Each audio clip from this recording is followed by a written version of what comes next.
De una chispa a un infierno. Si se dan las condiciones adecuadas, los incendios pueden descontrolarse en cuestión de segundos. No se puede hacer nada, no se puede parar. Recientemente, los incendios son tan extremos que crean sus propios fenómenos meteorológicos. Se trata de una epidemia mundial de incendios devastadores. Niebla tóxica. Pueblos arrasados por completo. ¡Circulen! ¡Circulen! Hasta tornados de fuego.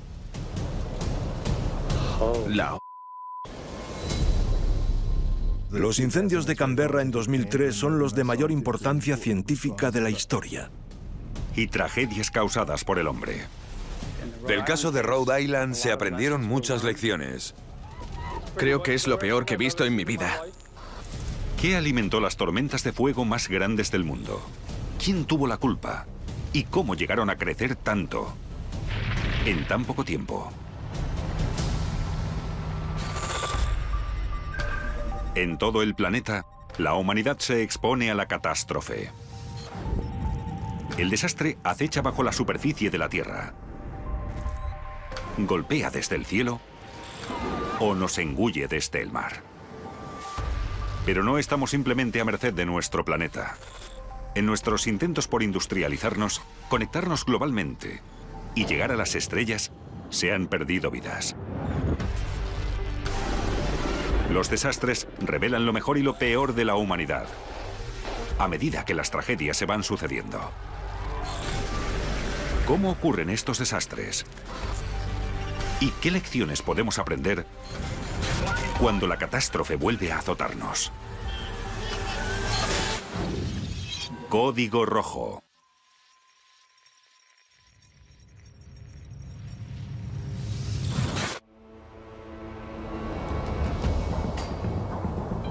Cuando el sol salió la abrasadora mañana del 7 de febrero de 2009,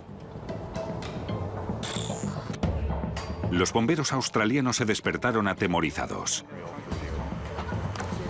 Acostumbrados a los incendios grandes y destructivos, sabían que las condiciones de ese día eran peores que nunca. 7 de febrero 2009, Kilmore East. Quien sabía algo de incendios, sabía que estaba a punto de ocurrir algo horrible. El periodo previo al Sábado Negro fue una sequía intensa y muy prolongada. El paisaje estaba preparado para arder. Estaba seco. Entonces recibimos un mapa sinóptico según el cual las masas de aire cálido y seco se trasladaban rápidamente a la zona templada de Australia. Victoria, un estado del sureste de Australia, sufría una ola de calor excepcional. El día de los incendios más mortíferos de Australia, el mercurio superó los 46 grados.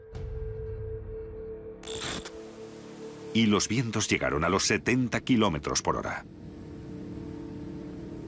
La gente decía que ese iba a ser uno de los peores días de incendios de la historia. El Sábado Negro había llegado. Como hacía tanto calor, la atmósfera era como la que cubre el desierto. El calor de la superficie llegaba a unos 5 kilómetros de altura, lo cual es bastante raro. Es de imaginar que se van a formar incendios de un momento a otro en un terreno en estas condiciones.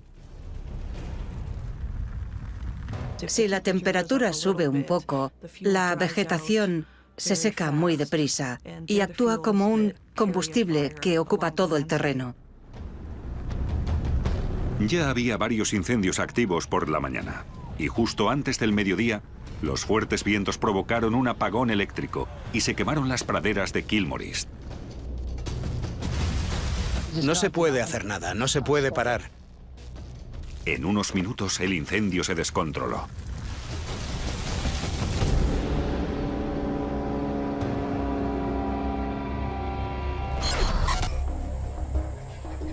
La Tierra es el único planeta que se incendia, porque contiene los 3 ingredientes necesarios para el fuego: combustible, oxígeno y calor. También conocidos como el triángulo del fuego. Los seres vivos dependientes del carbono proporcionan bastante combustible y la cantidad necesaria de oxígeno.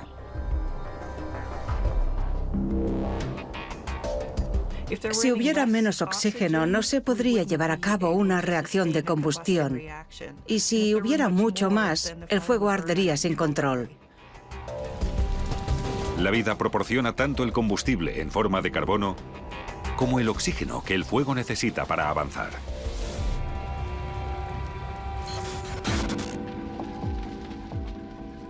El fuego es un proceso extraordinariamente complejo porque requiere aportar energía a un sistema para empezar a crear más energía y después poder retroalimentarlo.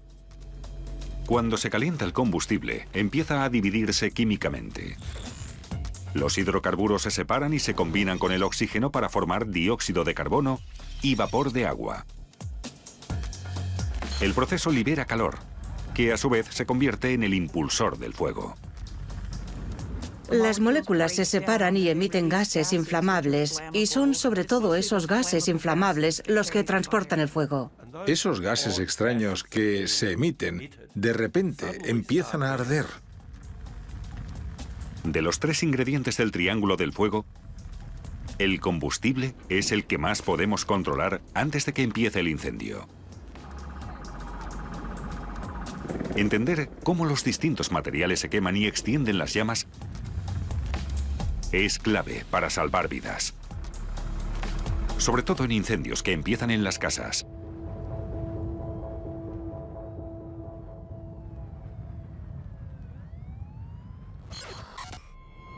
En 2017, el mundo vio horrorizado cómo la Torre Grenfell de Londres ardía durante la noche, repleta de residentes desesperados que esperaban ser rescatados. La gente lloraba, había muertos y gente gritando. Puesto que el edificio de 24 plantas ardía como una antorcha, muchos expertos en incendios sospecharon inmediatamente que el exterior era altamente inflamable. El fuego se movía muy rápido en sentido ascendente. En ese momento pensé, tiene que ser por ese revestimiento. 14 de junio, 2017, Londres. En la parte superior de la torre se veían niños gritando. Hemos visto algunos incendios en edificios con revestimiento exterior inflamable. Y por algún motivo, ya sea en la torre de radio central de China o en el edificio llamado La Antorcha, en Oriente Medio, en cualquier edificio alto, los incendios no se pueden apagar. El fuego empezó antes de medianoche debido a un fallo eléctrico de un frigorífico en la 4ª planta. En media hora, estaba descontrolado. El fuego salió por la ventana y empezó a quemar el revestimiento exterior, lo que hizo que el incendio se expandiera. El revestimiento estaba hecho de láminas de aluminio, que contenían un material aislante de polietileno que sirvió como circuito vertical para las llamas. Estaban hechas con los mismos derivados de hidrocarburos que se encuentran en la gasolina. Básicamente eran los mismos componentes. Muchos residentes, a los que los bomberos desgraciadamente aconsejaron quedarse en sus casas y esperar a que llegara la ayuda, no lograron sobrevivir. En algunos países, ese es el protocolo estándar de emergencia. Y el objetivo es facilitar las operaciones de los bomberos. No sé por qué, los bomberos no rompieron los cristales para que la gente saliera. No he oído la alarma, solo el detector de humo de mi casa. La falta de varias salidas de emergencia había sido denunciada antes del desastre de la Torre Grenfell. Solo había una escalera por la que podían subir los bomberos, pero también la tenían que usar las víctimas para bajar. Aquella escalera fue un caos. La escalera de incendios estaba en este lado, que ya se estaba quemando y no podían usarla. Quien haya estado en un edificio alto y haya querido bajar por las escaleras, sabrá que es más difícil de lo que parece. Sobre todo cuando los demás quieren salir del edificio al mismo tiempo. Si a eso le sumamos el humo que salía al exterior, los bomberos no podían entrar al edificio con seguridad para controlar el incendio. No hay que subestimar el calor que producía el incendio. En algunos momentos, no se podían acercar al edificio.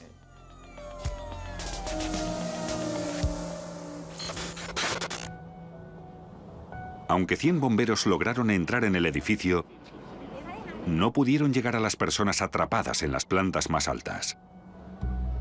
Hay gente saltando del edificio y gritando, ¡ayuda, ayuda, ayuda! Cuando se apagó el incendio, 71 personas habían muerto. Las muertes se deben generalmente al humo. Las estadísticas generales de la Asociación Nacional de Protección Antiincendios muestran que más del 75% de las muertes en incendios están causadas por la inhalación de humo. El humo se mueve mucho más rápido que el fuego y es letal. No es necesario estar expuesto al calor directo del fuego para fallecer. Básicamente, el monóxido de carbono sustituye al oxígeno en los glóbulos rojos. Así que el cerebro y los músculos no reciben oxígeno. Acabas asfixiándote.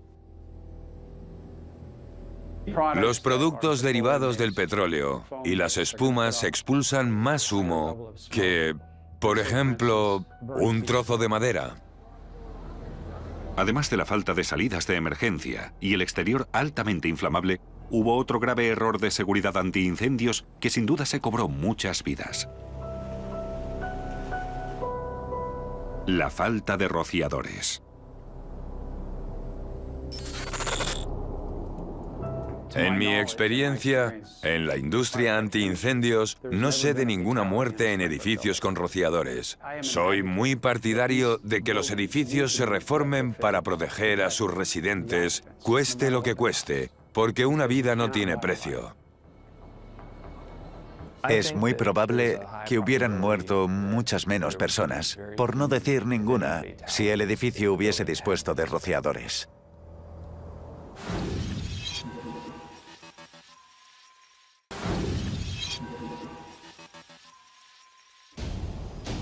En Australia siempre ha habido grandes incendios. Su árbol predominante, el eucalipto, no puede vivir sin ellos. Sus hojas están llenas de aceites inflamables. Y cuando el fuego llega a las copas, un pequeño incendio puede convertirse en una terrorífica y arrasadora tormenta de fuego.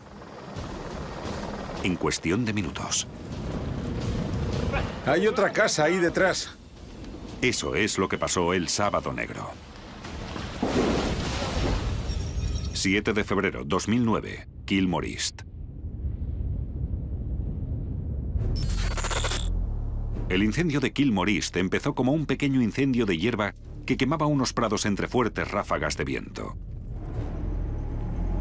Cuando llegó a los bosques de pinos y eucaliptos, su comportamiento se volvió extremo.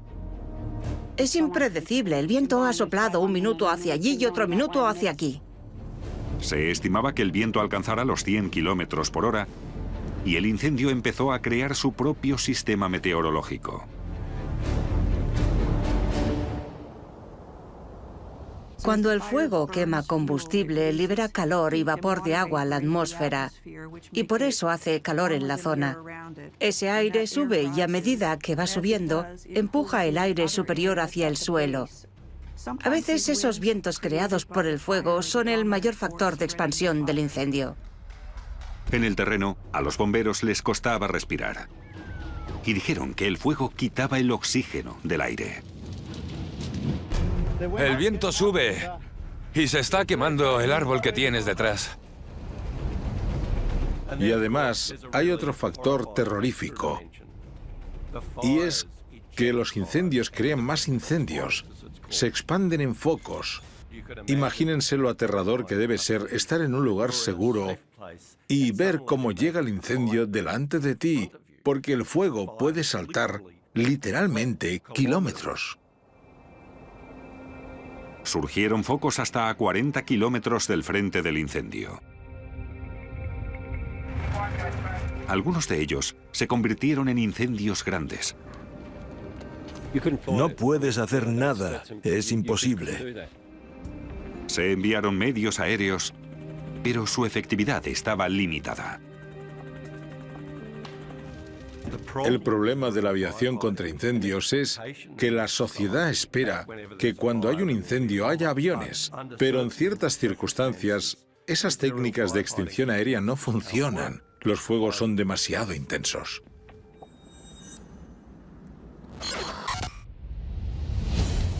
La intensidad de los grandes incendios forestales muestran que la prevención suele ser la única manera de atajarlos. Hay dos conceptos que la gente confunde sobre el uso activo del fuego para controlar incendios. En primer lugar está el uso del fuego preventivo o electivo, también conocido como plan de quemas o quemas prescritas, y es una manera de reducir el combustible. Las quemas prescritas tienen lugar en días seleccionados de los meses más fríos del año, cuando es más difícil que el fuego se descontrole. Por otro lado, el contrafuego es un procedimiento de emergencia. Ahora mismo el objetivo de esta operación es intentar controlar el fuego.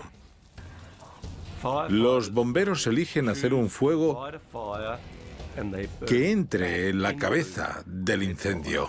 Vamos a intentar bajar por aquí. Básicamente, lo que hacen es intentar dejar al incendio sin el combustible que necesita.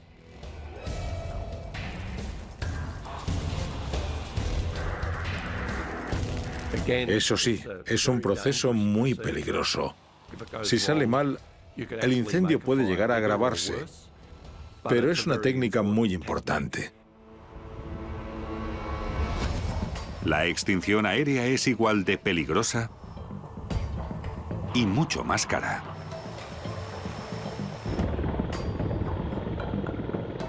La extinción por aire es increíblemente importante para apagar incendios pequeños, pero no es la solución. En vez de gastarnos cada vez más parte del presupuesto en esos aviones tan caros, deberíamos invertir en medidas preventivas para reducir el riesgo en los pueblos y disminuir la materia vegetal seca en el terreno. Paradójicamente, uno de los principales factores que contribuyen a la reciente serie de incendios devastadores en Estados Unidos es un siglo de políticas de mano dura en la extinción de incendios. Esa ideología ha convertido los bosques en una trampa de vegetación densa y verde. Las temperaturas cada vez más cálidas también influyen para que los incendios alcancen intensidades y tamaños récord.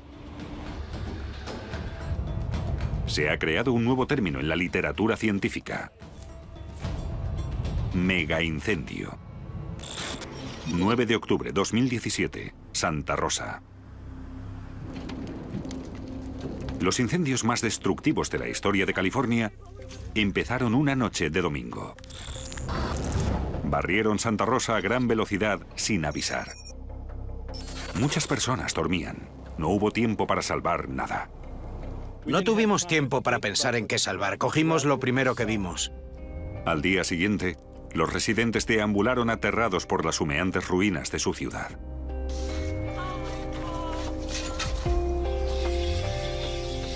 Nuestra casa estaba ahí. Es como si hubiera caído una bomba. La incineración total de algunas zonas ni siquiera dejó a los equipos forenses ADN para trabajar. Mi madre me llamó y me dijo: no puedo salir, hay fuego por todas partes. Me dijo: voy a morir. No podía salir de su casa. En algunos casos, los números de serie de prótesis articulares e implantes fueron las únicas pistas de quién había muerto. El aluminio derretido de las ruedas cayó a las alcantarillas.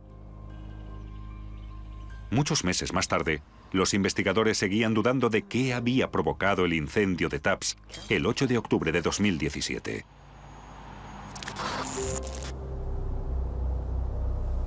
Había habido una sequía muy persistente en California. Después hubo una primavera muy lluviosa, con lo que los bosques habían crecido mucho.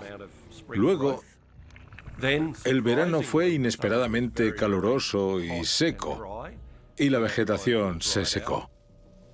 Al final de la temporada de incendios, las lluvias no llegaron. Entonces, casi todos pensaban que la temporada de incendios no llegaría. En otoño, llegaron los vientos del diablo. Ráfagas de aire cálido y seco provenientes del interior del continente. Los vientos del diablo van asociados a masas de aire que discurren sobre montañas a presiones muy altas. El aire se seca al sobrepasar una montaña y después va ladera abajo, bajando con una fuerza tremenda. Las condiciones meteorológicas se alinearon y el terreno estaba preparado para arder. Solo hacía falta una chispa.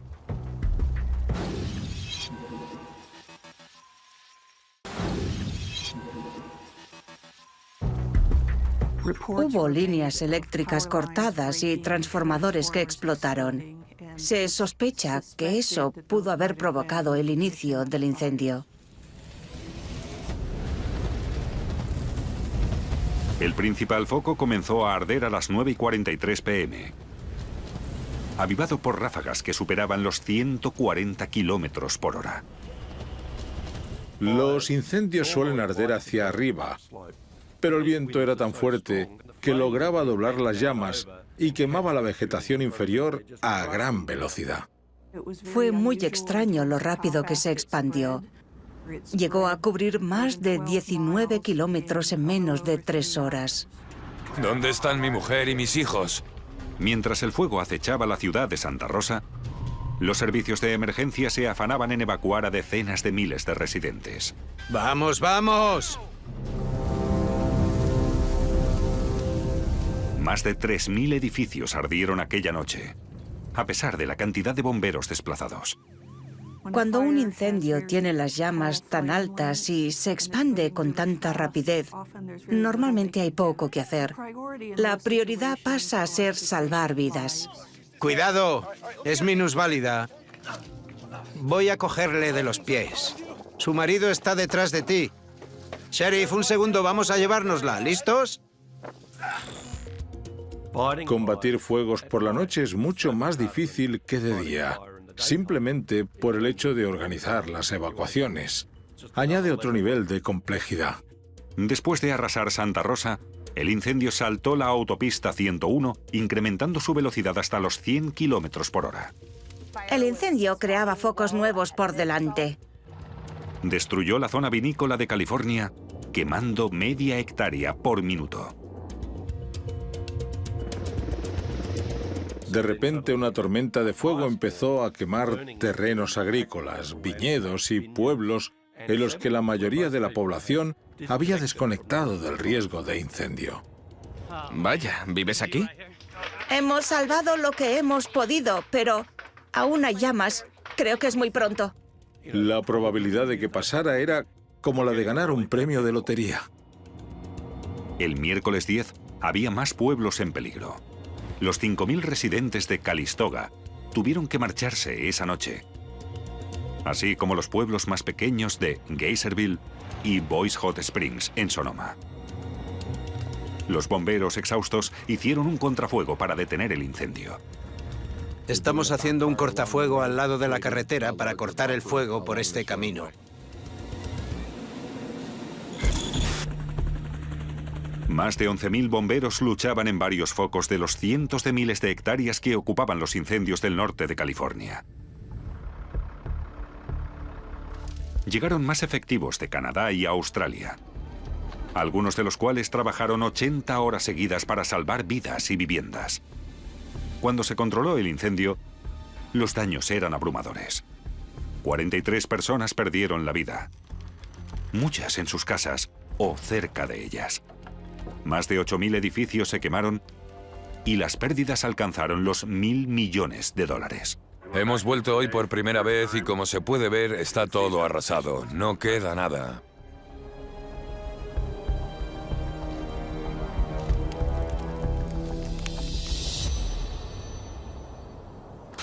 ...7 de febrero, 2009, King Lake. Aunque el incendio del Sábado Negro de Australia era terrible en sus primeras horas, pronto sería mucho peor. Se acercaba una tormenta de verano. Una tormenta de verano debe mejorar la situación, y de hecho la mejora. Pero el hecho de que la tormenta sea grande y se mueva en la dirección del fuego puede ser bastante peligrosa. La parte más violenta de un incendio es el frente. Cuando el viento seco y cálido empujó el incendio hacia adelante, quedaron delgadas lenguas de fuego a ambos lados. El descanso, si lo hay en un incendio, es una tormenta de verano. Pero fue en ese descanso cuando pasó lo malo. A las 5:30 de la tarde, los vientos cálidos del desierto del noroeste viraron a vientos frescos del suroeste que venían del mar. En vez de un alivio, trajo una catástrofe. Si un incendio ha estado ardiendo con viento en una dirección y el viento cambia en 90 grados, las largas lenguas de fuego pueden convertirse en frentes de incendio. Las lenguas de fuego se convirtieron en frentes enormes. Esto pinta muy mal, ¿no? A mucha gente le coge desprevenida porque pueden pensar que si el fuego arde hacia otro lado, no gira de repente hacia donde están ellos. El incendio que bordeaba King Lake cambió de dirección y calcinó la ciudad. No podíamos salir del pueblo, así que fuimos a esa rotonda de ahí debajo y vimos cómo se quemaba el pueblo. Y así fue. Se quemó todo. Como el frente del incendio se extendía por kilómetros, las carreteras quedaron intransitables. Atrapados, los residentes no tenían salida. Lo más trágico es que la decisión de abandonar el pueblo se tomó demasiado tarde y murió gente intentando salir. Hemos perdido la casa, el coche, todo. Según los cálculos finales, los incendios del Sábado Negro se saldaron con 173 muertos.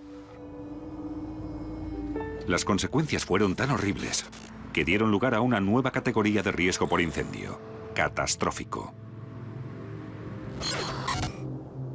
El incendio del Sábado Negro excedió el nivel de los incendios históricamente registrados. Los bomberos expertos no habían visto nada igual. Cuando parecía que el incendio iba bien, en media hora podía volver a arder de nuevo.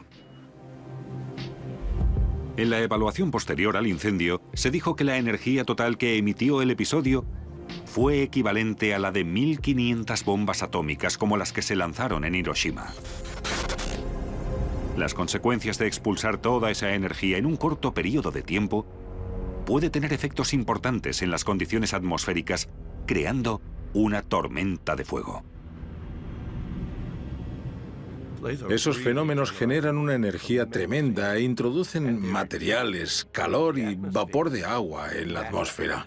Eso es lo que conocemos científicamente como una unión entre el fuego y la atmósfera. Un cumulonimbus sin fuego ya es bastante aterrador. Una nube de tormenta enorme capaz de provocar fenómenos graves como tornados. ¡Madre mía! Los incendios grandes pueden proporcionar todos los ingredientes que un cumulonimbus necesita para formarse: corrientes ascendentes húmedas y calientes e inestabilidad atmosférica. A medida que en el mundo aumentan el riesgo de incendios grandes e intensos y su frecuencia, los pirocúmulos o piro-CB son un tema candente para la ciencia.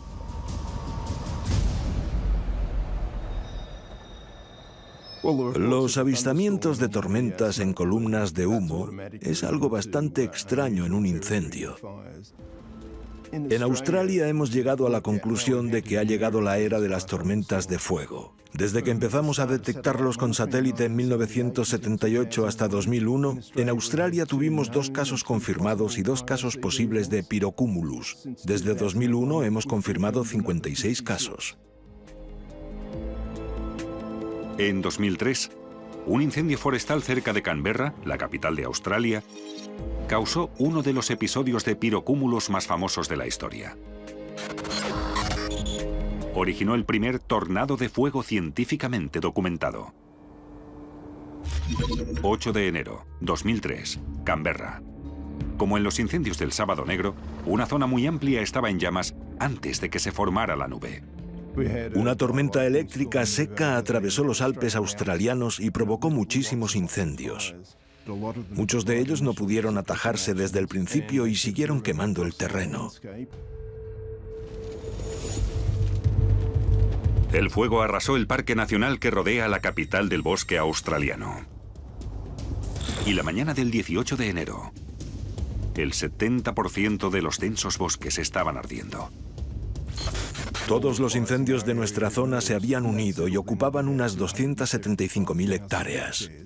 A todas las unidades cercanas al incendio, evacúen el lugar inmediatamente. A las 9 de la mañana, los residentes luchaban contra los focos y los servicios de emergencia se retiraban deprisa hacia las afueras. ¿Qué pudo causar que el incendio consumiera tanto bosque en menos de 10 días? Hubo observadores aéreos volando por la zona y fueron los primeros en ver que pasaba algo realmente extraño. Los escáneres mostraron que la respuesta estaba en una interacción anteriormente desconocida entre el fuego y el accidentado terreno. Normalmente, cuando un incendio empieza, toma la dirección del viento formando una especie de óvalo alargado.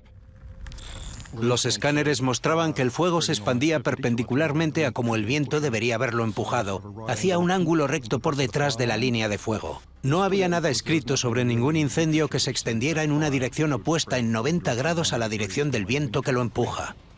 Hemos intentado dar la vuelta y estábamos completamente rodeados de fuego. Daba miedo. En todos los casos, el incendio se ha expandido lateralmente por las laderas de sotavento, protegidas del viento, y que se suelen considerar las más seguras en un incendio. Ese comportamiento del fuego se denominó expansión de incendio lateral por vorticidad. Cuando el viento hace subir el incendio ladera arriba, este se separa de la colina en la cima y da vuelta sobre sí mismo hasta crear un torbellino horizontal. Este torbellino detiene y aviva el fuego simultáneamente en la cumbre de la colina, obligándole a extenderse lateralmente. El incendio se va expandiendo horizontalmente y al mismo tiempo envía ascuas en la dirección del viento, lo cual hace arder grandes extensiones de terreno. Todas las hojas, ramas y otros materiales fueron absorbidos hacia la atmósfera y luego lanzados hacia adelante con una explosión, soltando chispas en el bosque. Estos incendios tienen una capacidad terrible de explotar literalmente en el terreno. A las 3 de la tarde, un inquietante crepúsculo de humo y llamas se cernía sobre Canberra. Y ardieron las primeras casas en las afueras.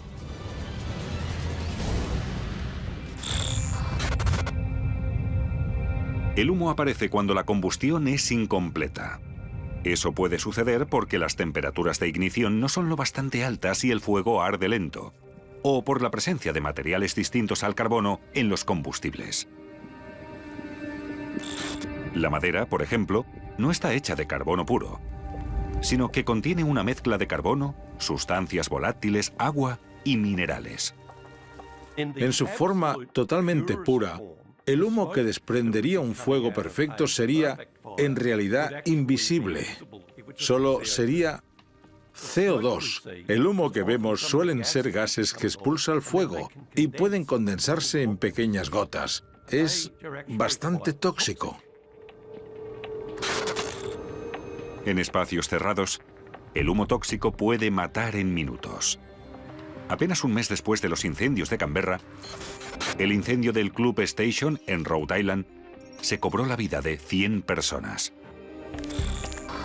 20 de febrero 2003, Rhode Island. Mientras la banda Great White empezaba su concierto, alguien encendió artículos pirotécnicos a ambos lados del escenario. Resultó ser que apuntaban directamente a un aislante acústico de espuma de poliuretano. En cuestión de segundos se prendió la espuma altamente inflamable. Es un producto derivado del petróleo, y como es muy inflamable, el fuego se expandió rápidamente por el material, que carecía de revestimiento ignífugo.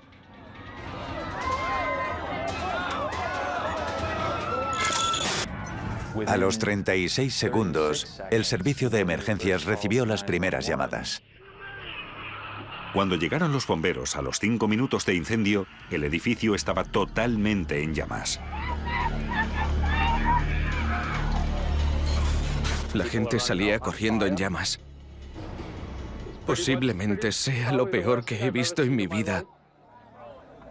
El último superviviente logró salir por la salida principal solo 5 minutos y 30 segundos después del inicio del incendio. Mi hermana y yo estábamos enfrente del escenario y nada más lo he visto arder, la he cogido y hemos salido por detrás. La investigación del incendio del Club Station implicó a muchos organismos locales, estatales y federales.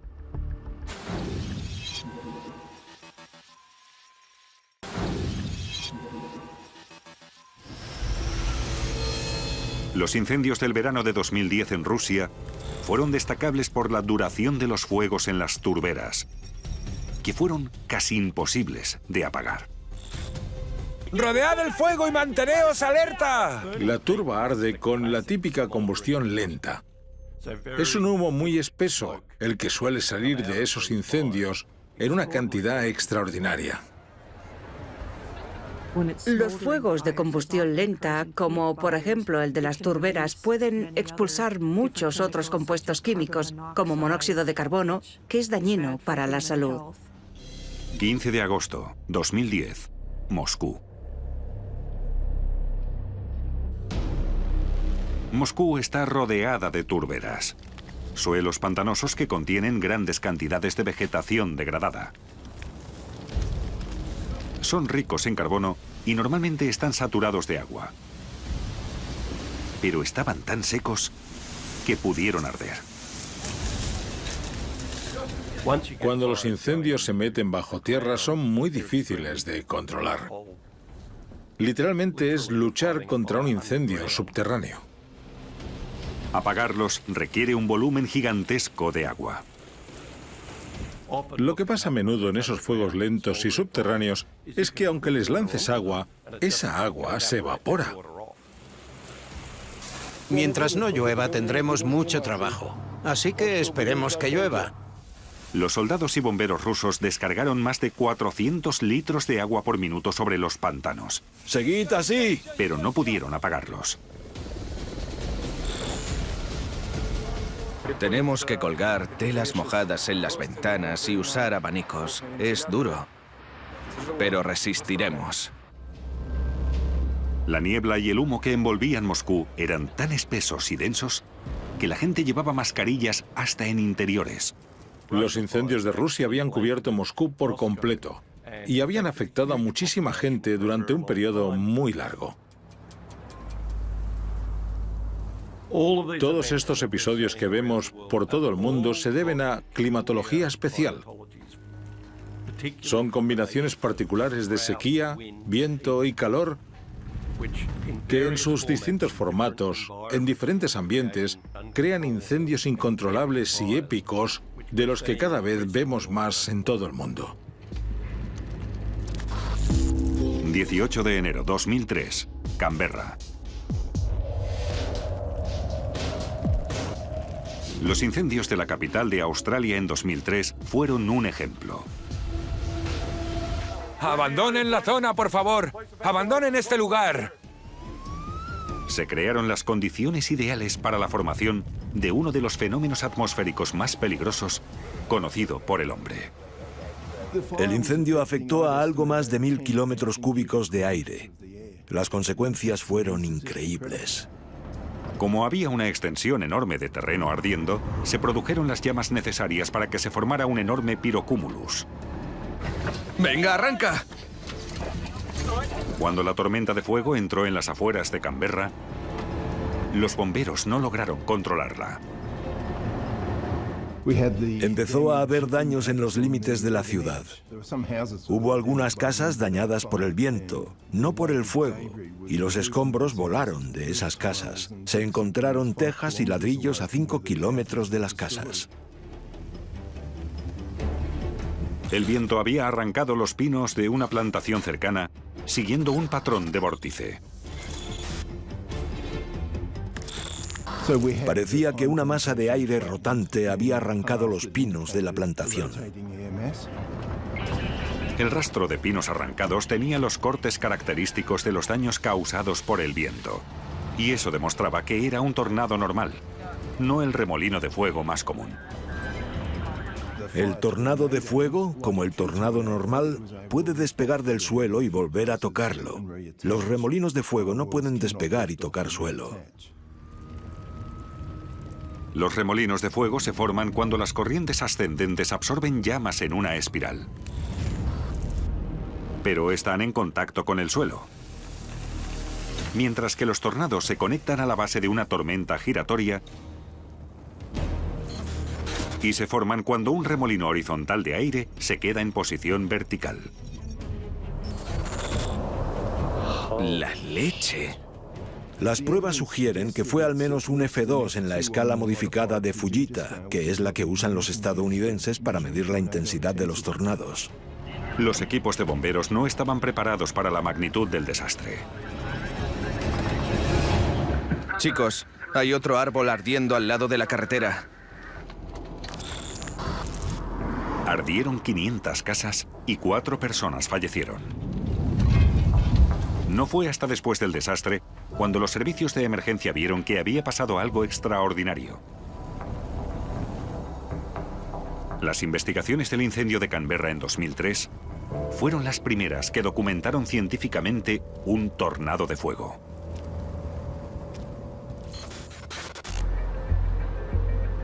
A medida que el clima cambia y las temperaturas mundiales continúan batiendo récords, el comportamiento del fuego empieza a ser más impredecible. Aún no hemos visto un gran incendio catastrófico, solo hemos visto el preludio de una catástrofe. Estoy convencido de que se está gestando algo que dejará a todo el mundo sin palabras. Aunque podemos hacer mucho para controlar incendios en interiores y salvar vidas, el futuro de los incendios forestales es mucho más incierto. Se suele decir, ¿por qué los investigadores de incendios y del clima no pueden predecir con claridad lo que va a pasar en los próximos 10 o 20 años?